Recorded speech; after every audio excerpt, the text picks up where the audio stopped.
আমারে গুছাইয়া দাও মাবুদ। মাঝে মধ্যে আমি বড়ই অগোছালো হইয়া যাই।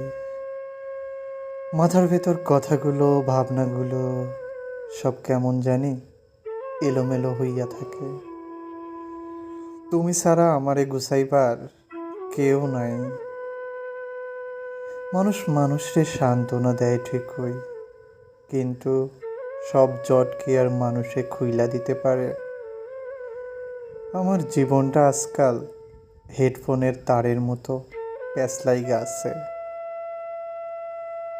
যতই খুইলা গুছাইতে যাই ততই নতুন কইরা আরও প্যাঁচ লাগতে থাকে।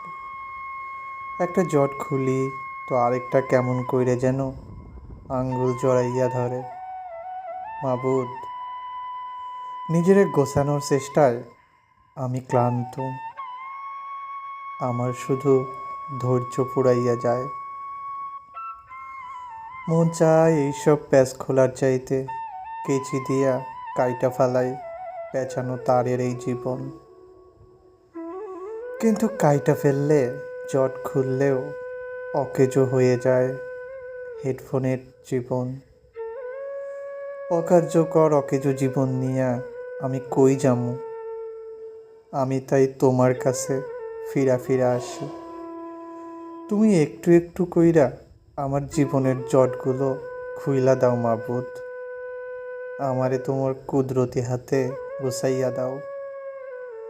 নামাজ শেষে থালা নিয়ে দাঁড়াইয়া থাকা ভিক্ষুকের মতো আমি শুধু চুপ কইরা বসে থাকি